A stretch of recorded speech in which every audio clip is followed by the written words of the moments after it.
Hello friends, my name is Chris Igo. This is the first video I'm doing on this channel, and I'm gonna go in a little bit of a different direction here. As you can probably tell, I've got red marks all over my face. And no, I'm not trying to qualify for the Faces of Meth video website, but I do have some skin issues that I wanted to share about because it goes a heck of a lot deeper than just skin issues. But I got skin cancer, and thankfully I don't have an aggressive form of it. And look, you could probably tell that I'm fair-skinned. I had red hair when I was younger. Insert the ginger jokes now. But I refused to listen to my parents when it came to putting on sunscreen. I just hate the feel of lotion or anything like that. It's slimy and gross, and it puts the lotion on how does that thing go from Silence of the Lambs? It puts the lotion on its skin. Well, I refused to put the lotion on my skin, and now I am suffering greatly from it. And so the red marks that are on my face are things that were burned off my face last week, and they'll heal and they will look much better. But honestly, I haven't felt visually self-conscious in a long time. I'm a pretty confident person. I am usually out there in my business, meeting clients, meeting customers, meeting friends and family, just walking through the day like everybody does. It's been a very long time since I felt uncomfortable leaving my house. And honestly, I felt a little bit uncomfortable leaving over the last few days because these marks, although they're not that bad now, they're not great, but they were a heck of a lot worse. And so, again, I felt self-conscious. And the cure, or at least part of my new regimen, which I have never really followed a skincare regimen. I've never really needed to. But as I get older, I find that, number one, I must wear sunscreen at all times. I must wear a hat when I'm outside, or at least I should. And even yesterday, I went to the Dolphins-Jets game, and that was a huge win because I've been a Dolphin fan for almost all my life. When I moved to Florida, it was when Dan Marino was the rookie of the year. And so when we moved from Jersey down to Florida, I was still a young boy, and I thought that we were going to win the Super Bowl, or at least go to the Super Bowl every year. Unfortunately, that's not the way it played out. But long story short, the Jets have had our number for years. They always seem to decimate us at home. And yesterday it was a lot of fun because I got to go to the game. I actually had sideline access. It was an incredible experience with some really good friends. But there I was, all jacked up with this hat and a long neck cover and long sleeves. And of course I was rocking an old school Dolphins jersey. But I'm lathered in sunscreen, and, that's unusual for me. I didn't normally do that. And so, number one, I got to put on this sunscreen every day. I don't know if you can check that out. But in addition to that, one of the treatments that I had to take was called chemo cream. And if you Google chemo cream, you will probably be as terrified as I was because the images that it produces are shocking. People's faces look like they're melting off of them. And it's really disgusting. And so I did not want to look like that. And I put off using this for a very long time. Almost so much so that they would have had to do a much more invasive procedure, which thankfully I did not have to do yet because I went ahead and used this chemo cream. Now, the good news is, if any of you out there have anything similar to this or in the future might, what I will say is my experience with this was nothing like what it is on the Google images that you might find. My experience was that I was uncomfortable, but really it just looked like a really bad sunburn. And so it was not that bad. I did not look like my face was melting off. I did not look like a monster.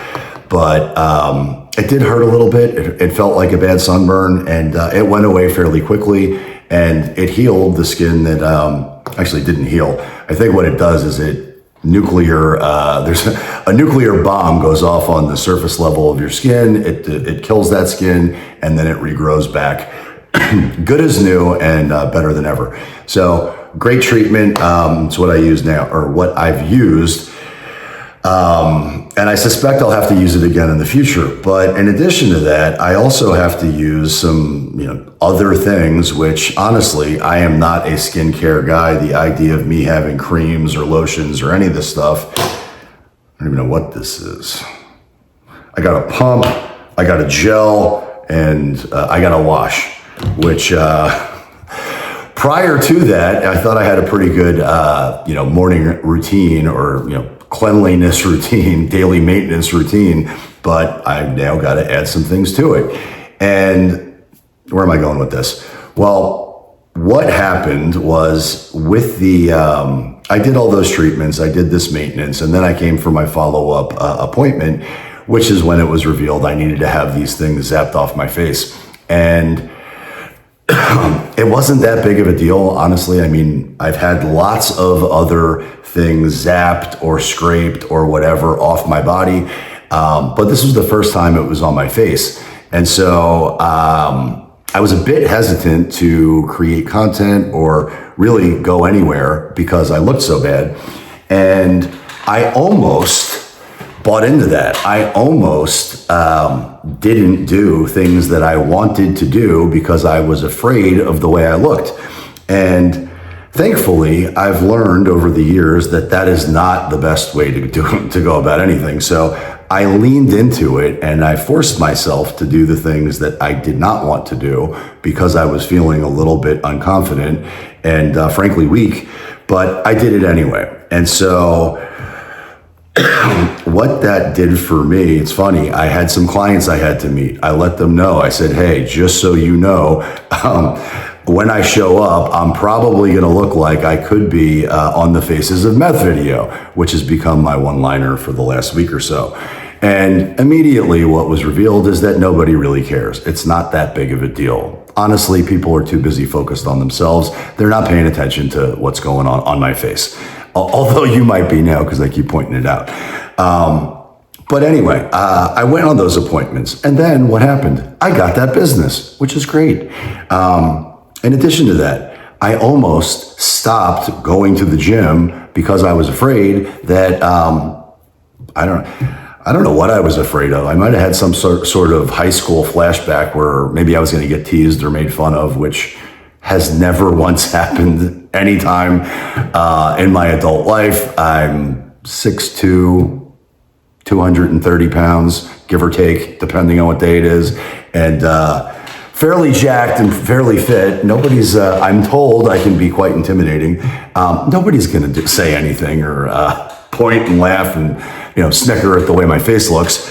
But nonetheless, the voice in my head was telling me, don't go ahead and go to the gym. And thankfully, I did not listen to that voice. Of course, I went to the gym. And I went to the gym every day since, which has led me to meeting new people, making new friends, having better life quality. And I could have easily fallen into the victimization of not doing anything because I was afraid of how I looked.